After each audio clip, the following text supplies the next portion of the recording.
비중격이 왼쪽으로 꺾여 있어요.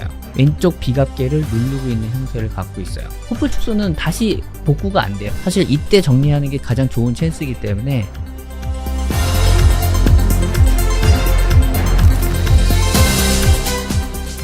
안녕하세요, 김찬 원장입니다. 오늘은 30세 남자 환자분에 대한 케이스 리뷰를 한번 할까 해요. 자, 화면을 보고 얘기하죠. 이 환자분은 일단은 정면에서 보이는 뭉툭한 코의 느낌이 싫었고, 콧볼이 넓고 벌렁한 느낌 때문에 그런 부분에 대한 개선을 희망했던 분이에요. 측면에서 이렇게 보게 되면 매부리가 있고 미간부가 쑥 꺼져 있죠. 남자분들은 일반적으로 이마뼈가 높기 때문에 콧대가 조금 낮기만 해도 쑥 들어간 느낌이 돼버려요. 그래서 이런 부분에 대한 개선을 원했고, 콧볼이 좀 벌렁한 느낌이 있어서 콧볼이 좀 줄어들었으면 좋겠다, 이런 얘기를 하고 수술에 대한 고민을 시작해서 저희 병원에 오신 분이에요.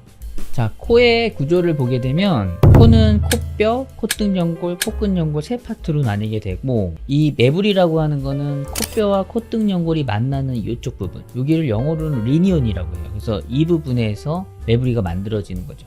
우리가 코뼈가 넓다라고 하는 건 결국 코뼈의 바닥 부분이 넓은 거죠. 이 환자 같은 경우에는 코뼈 바닥 부분이 넓었고, 이 리니온 파트가 평평하면서 넓게 형성돼 있었어요. 그래서 코뼈의 양측 사이드 부분을 다듬어내고 콧등연골의 사이드 부분을 다듬어서 좁혀주고 절골을 했던 거죠. 그렇게 해서 코의 구조를 좀 더 좁게 만든 다음에 실리콘을 위에다가 얹혀서 좀 더 입체감을 내는 방식으로 수술을 해서 뭉툭한 느낌을 해결했어요. 그래서 그냥 이미지상으로 봤었을 때 코뼈의 위쪽 부분이 넓게 형성돼 있고 바닥이 넓고 연골 파트도 넓겠구나 생각해서 그런 부분들을 좁혀가고, 코대의 위쪽 파트는 지금 보게 되면 이마에서 떨어졌다가 최저점이 됐다가 올라오는 라인을 봤었을 때 눈동자 중간에 있는데, 남자분의 경우에는 적어도 쌍꺼풀 외코풀 라인 정도에 있어서 쭉 내려가는 식으로 모양이 만들어져야지 남성스러운데, 약간 올리는 건 별 의미가 없다고 생각했고, 적어도 이렇게 이미지상으로 그려본다면 한 3mm,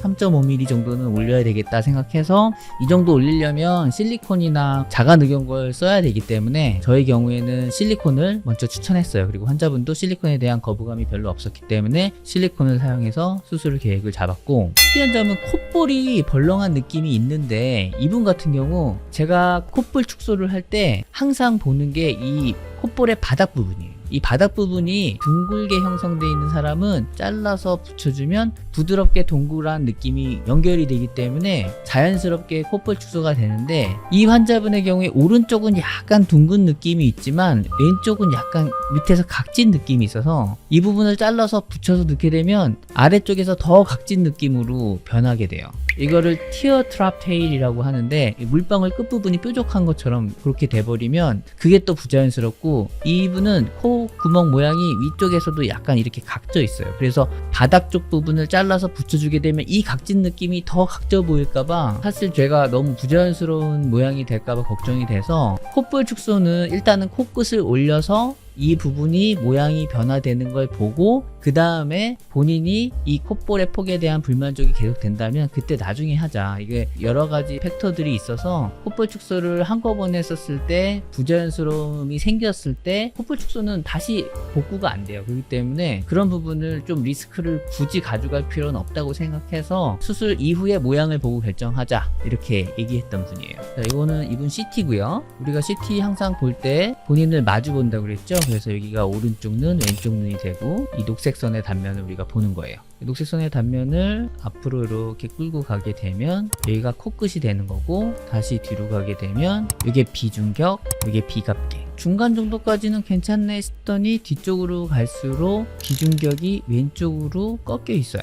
그리고 반대쪽 비갑계가 커져 있고 뼈가 왼쪽 비갑계를 누르고 있는 형태를 갖고 있어요. 만약에 이 환자분이 그냥 비염 수술만, 코막힘이 좀 불편해서 이런 비염 수술만 할 계획이다 라고 한다면, 저는 비중격이 아주 많이 휜 정도는 아니기 때문에 경도에서 중등도 정도 되기 때문에 일단은 코 안쪽으로 비갑계만 줄이고 그 다음에 경과를 좀 지켜보자. 그렇게 해서 숨쉬기가 편하면 그냥 그렇게 살고, 그래도 계속 코막힘이 있으면 비중격 망곡준을 그때 교정해도 늦진 않다라고 얘기 얘기하겠어요. 그런데 코 성형을 같이 한다면 비중격을 채취하는 과정 중에서 이렇게 휘어있는 게 보이기 때문에 이런 경도에서 중등도의 비중격 망곡증도 사실 이때 정리하는 게 가장 좋은 찬스이기 때문에 같이 정리하자라고 얘기했었어요. 그래서 이분은 코 성형을 하면서 비중격 교정술, 비각기축 수술을 같이 했던 분이에요. 자, 여기 보게 되면 CT상으로 비중격 연골의 사이즈를 측정할 수 있죠. 천장에서 바닥까지 재보면 29.7 거의 30mm 나오죠.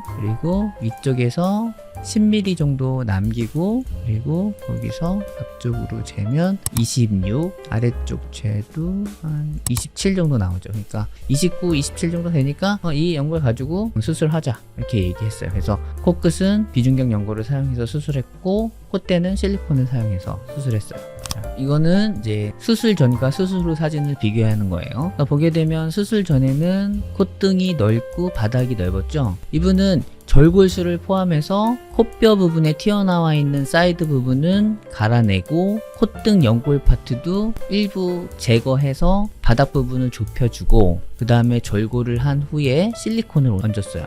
측면을 보게 되면 이마에서 떨어졌다가 코의 시작점이 쌍꺼풀, 외꺼풀 라인 정도에서 시작하게 했죠. 실리콘 3.5mm 정도 되는 실리콘을 사용해서 올리고 코끝을 살리고, 이 매부리를 살리면서 이렇게 실리콘을 만드는 거는 사실 좀 기술적으로 어려워요. 뭐 그렇게 잘 하시는 분도 있을 수 있겠지만 바닥 부분이 볼록 튀어나온 부분을 딱 맞춰가지고 실리콘을 제작하는 게 상당히 쉽지 않아서 저는 매부리 부분을 일부 제거해내서 평평하게 만들어낸 다음에 위에다가 실리콘을 얹는 방식을 쓰는 편이에요. 그래서 3.5mm 정도 되는 실리콘을 사용해서 했고, 코끝은 비중격 연골을 사용해서 수술했어요. 남자분은 미간 높이감이 있고 코끝은 너무 강조되지는 않아야 돼요.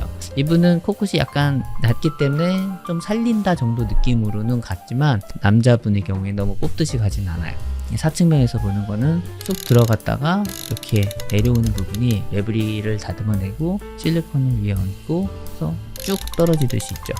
되게 남성스럽게 잘 나온 것 같아요. 인상도 훨씬 더 정리된 느낌이 있고, 전체적으로 뭐 무리되지 않은 선에서 너무 여성스럽지 않게 직선 느낌으로 해서 만들어졌죠. 지금 수술하고 3개월 차 사진인데 아직은 약간 라인이 보이죠. 이거는 한 6개월, 1년 정도 더 지나게 되면 거의 안 보이는 시선이 돼요. 자, 그런데 우리가 코끝을 올린 다음에 콧볼 축소를 좀 고민하자 이렇게 얘기했었는데, 코끝을 올려도 역시 계속 각진 느낌이 있고 이 코 구멍 모양과 콧볼의 끝쪽 부분이 이렇게 각져 있기 때문에 일단은 경과 관찰하자 이렇게 얘기했고, 환자분은 약간 이렇게 벌렁한 느낌이 좀 없어지니까 저는 괜찮다 이렇게 얘기해서 좀 더 자기도 지켜보겠다 이런 얘기를 하셨어요. 그래서 일단은 코끝이 올라가면서 좀 벌렁한 느낌이 덜해진 거를 긍정적으로 갖고 콧볼에 대한 부분은 좀 추가적으로 추적 관찰하자 이렇게 얘기했죠. 이분의 경우에는 절골을 포함해서 전체적으로 미간이 쑥 들어가고 콧등이 넓어 보이는 느낌을 실리콘을 사용해서 높이감을 주고, 콧볼이 벌렁한 느낌을 코끝의 높이감으로 어느 정도 완화하는 식으로 수술을 했고, 그리고 비염 수술 통해서 비중격 교정술, 비각기축 수술을 해서 기능적인 부분을 개선했던 분이에요. 전반적으로 무리 없이 잘 됐고 좀 인상이 정리된 느낌이다 라는 생각이 드는 케이스였어요. 오늘은 30대 남자분, 미간이 꺼지고 콧등이 넓고 콧볼이 벌렁한 분에 대한 케이스 리뷰를 했어요. 영상 시청하시면서 궁금한 점 있으시면 질문해 주시면 답변 드리도록 하겠습니다. 김태환 원장이었습니다.